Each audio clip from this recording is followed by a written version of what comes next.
Oi, gente, bem-vindos à primeira aula da 8ª semana da disciplina de Biologia. Eu sou a Duda. E, bom, a gente vai começar agora um novo tópico, que é genética, né? Genética é um tema aí que é muito polêmico para algumas pessoas, porque falam que genética é um tema muito complicado. Então, eu já vou adiantar já que se vocês tiverem alguma dúvida, vai anotando. Não sei como vocês fazem aí, a dinâmica que vocês têm é individual para acompanhar as aulas, mas eu vou dar um conselho de anotar e conforme vocês forem tendo dúvidas, vão marcando e depois, no final das aulas, né, de cada aula, enviem um e-mail para mim, né, um e-mail geral com todas as suas dúvidas que eu posso responder. E aí, se vocês necessitarem de um plantão, né, de uma aula ao vivo, vocês podem estar conversando aí, que a gente vai ver o melhor horário para a gente, para retirar todas essas dúvidas. Inclusive, para essa semana, eu vou deixar uma aula de resolução de exercícios para a gente ter ali uma noção como faz, para vocês poderem acompanhar a resolução de um deles. Bom, então essa primeira aula vai ser uma introdução à genética. Aqui a gente vai ver todos os termos que a gente tem dentro da genética, para que a gente consiga entender a primeira e a segunda lei de Mendel, que vai ser trabalhada aí, lei de Mendel na próxima aula, a primeira, e a segunda vai ser para a próxima semana. E para a gente também compreender o que está sendo pedido no exercício, porque não adianta a gente só ver ali os nomes e não saber o que significam esses nomes. Então, vamos lá. Bom, primeiramente a gente tem que entender que genética vai estudar os mecanismos de hereditariedade, né? Ou a gente chama também de herança biológica.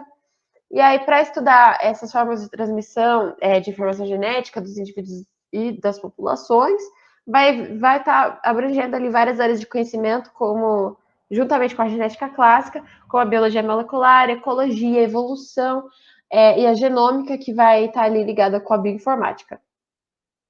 Bom, os primeiros termos que eu vou trabalhar com vocês nessa aula de introdução vai ser o que são células haploides e células diploides. As células haploides, a gente vai ver a representação delas como um N minúsculo. Elas vão possuir apenas um conjunto de cromossomos. Nos animais, né, as células sexuais, ou os gametas, vão ser haploides, apresentam apenas um conjunto de cromossomos. Ou seja, eles vão possuir metade do número de cromossomos da espécie. Já as células diploides, a gente vai ver a representação delas como 2N, vão ser aquelas que vão ter dois conjuntos de cromossomos, como é o caso do zigoto, que vai possuir um conjunto de cromossomos que vem da mãe e um conjunto de cromossomos que vem do pai. As células diploides vão ser os neurônios, a epiderme, os ossos, entre outras. Então, aqui, uma célula diploide, que tem dois conjuntos de cromossomos, uma célula haploide tem apenas um conjunto de cromossomos, ou seja, a metade dos cromossomos totais de uma espécie. Aí são os gametas, que é um exemplo muito claro. Então, o que são cromossomos? Vão ser sequências de moléculas de DNA que vão estar ali em forma espiral e vão apresentar genes e nucleotídeos. O número de cromossomos vai variar de uma espécie para outra, e ele vai ser representado por N minúsculo. Né? O cromossomo tem esses formatinhos aqui, ó, de X. Então, por exemplo, a mosca do gênero Drosophila, ela vai possuir 8 cromossomos nas células do corpo e 4 nos gametas, porque os gametas representam a metade dos cromossomos totais de um organismo, e aí são as células, né, haploides. Já a espécie humana, né, vai possuir um total de 46 cromossomos, então nos gametas vai ter um total de 23 cromossomos, né, que são as células diploides, como eu já disse aqui. Aqui, o cromossomo, ele é uma fita em espiral de DNA. Ele vai apresentar genes e nucleotídeos. Bom, cromossomos homólogos. Cada cromossomo que vai estar presente ali no espermatozoide, por exemplo, vai ter uma correspondência nos cromossomos do óvulo. Então, os cromossomos de cada gameta, eles vão ser homólogos. Então, eles vão possuir genes que vão determinar certa característica e eles vão ser organizados na mesma sequência em cada um deles.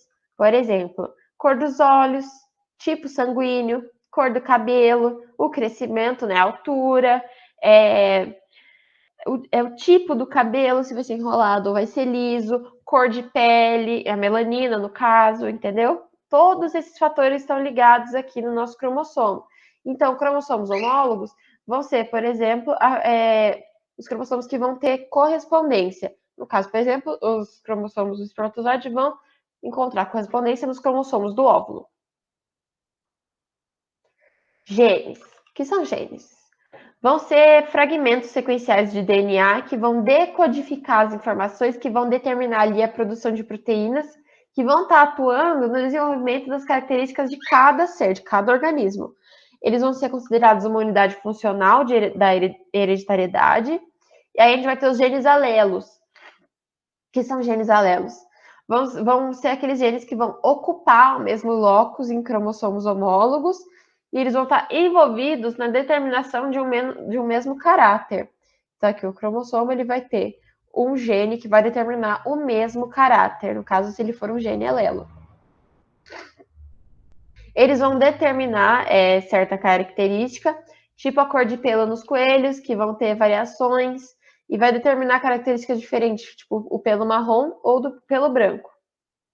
Eles vão ocorrer em pares, então ele vai ter uma origem materna e uma origem paterna. Agora a gente vai falar sobre os alelos e os alelos múltiplos. A terceira aula dessa semana vai ser só sobre alelos, então a gente vai trabalhar eles com mais calma, de uma forma mais aprofundada. Mas, resumidamente, o alelo vai ser cada uma das várias formas alternativas do mesmo gene, que vai ocupar um locus no cromossomo. Eles vão atuar na determinação do mesmo caráter. Os alelos múltiplos, eles vão ocorrer quando os genes vão apresentar mais de duas formas alélicas. Então, tipo assim, mais de dois alelos vão estar presentes ali na determinação de um caráter. Aí aqui tem o homozigoto dominante, heterozigoto dominante, homozigoto recessivo. A gente vai ver o que é isso agora.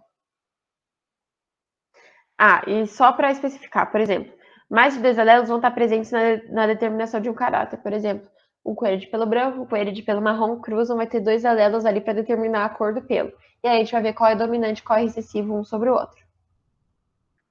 O que são homozigoto e heterozigoto? Homozigoto vão ser aqueles que vão apresentar os genes idênticos. Por exemplo, o azão, o azinho. Então, a gente vai trabalhar os genes alelos como o azão, né, azão maiúsculo, e o azinho, que é o azão minúsculo, para determinar recessivo, e o maiúsculo para dominante.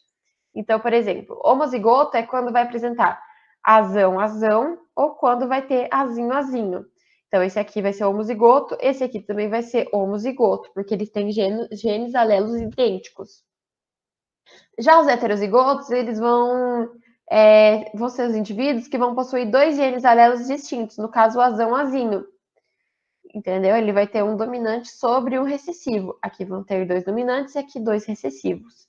Então, por exemplo, vamos supor que o azão maiúsculo, ele representa o olho castanho, é um gene dominante. E o azinho, ele vai denominar a cor do olho azul, que é recessiva. Então, esse indivíduo que vão ter dois genes dominantes, ele vai ter olho castanho, ele vai ser um homozigoto, porque ele tem dois genes idênticos. Já o homozigoto que vão ter um azinho, ele vai ter dois genes alelos recessivos, ou seja, ele vai ter os olhos azuis. E o heterozigoto que tem um azinho, como que funciona? Ele vai ter o olho azul ou vai ter o olho castanho?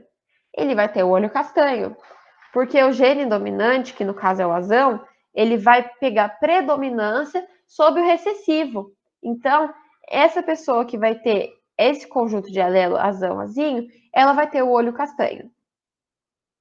Tá, acho que deu para entender, né? Bom, conforme as aulas forem passando, vocês vão compreender melhor, principalmente na aula de resolução de exercício. Bom, o que são genes dominantes e recessivos? Né? Eu acabei dando uma explicada, mas agora a gente vai ver aqui teoricamente. Quando tem um indivíduo heterozigoto e ele vai possuir um gene de alelo dominante, e ele vai se expressar determinando uma certa característica. Os genes dominantes eles vão ser representados por letras maiúsculas, azão, azão, bezão, bezão, vezão, vezão. Sempre que tiver uma letra maiúscula é dominante. E vão ser expressos fenotipicamente em heterozigose. Quando o gene alelo não se expressa nesse indivíduo, ele é um gene recessivo. Os genes recessivos vão ser representados por letras minúsculas, azinho, azinho, bezinho, bezinho, vezinho, vezinho. Então, os fenótipos vão ser expressos em homozigose.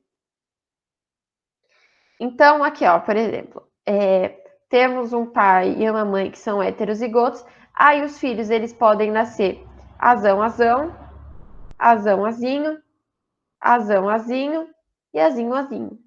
Então, eles podem ter 2 filhos heterozigotos e 2 filhos homozigotos. Então, essas são as chances dos filhos virem com cada combinação de alelos. E lembrando, maiúsculo dominante, minúsculo recessivo. Vamos ver agora o que é fenótipo e genótipo. Genótipo vai ser o conjunto das informações que vão estar contidas nos genes. Então, por exemplo, os irmãos gêmeos, eles vão ter o mesmo genótipo porque eles têm o mesmo gene, entendeu? Então, por exemplo, um azão, azão e um azão, azão, eles vão ter os mesmos genes. Então, essa parte vai ser o genótipo, né? Vai representar a constituição genética do indivíduo. Já o genótipo não, o fenótipo, né, vai ser a expressão dos genes. Então, vai ser o conjunto das características que a gente vai ver nos seres vivos. Tipo a cor dos olhos, o tipo sanguíneo, a cor das flores de uma planta, a cor do pelo de um gato, entre outras. Por exemplo, o azão azinho, os alelos aqui, os genes alelos, eles vão ser os genótipos. Mas o que vai estar demonstrando fisicamente, né, vai ser o fenótipo. Por exemplo, aqui a gente percebe que o gene dominante é o azão, é a cor rosa. E o gene recessivo representa a cor verde. Aqui a gente vai ter um indivíduo dessa espécie de flor representada aqui, que vai ser homozigoto azão azão. E vai ter a cor rosa, porque ele tem 2 genes dominantes. Já o azinho azinho vai ser recessivo.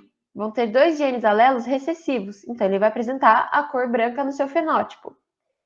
E o indivíduo que é heterozigoto, ele vai ter um gene dominante sobre um recessivo, o dominante é a cor rosa, então ele vai apresentar a cor rosa. Então, fenotipicamente, ele vai ser idêntico a essa flor aqui, a essa primeira flor.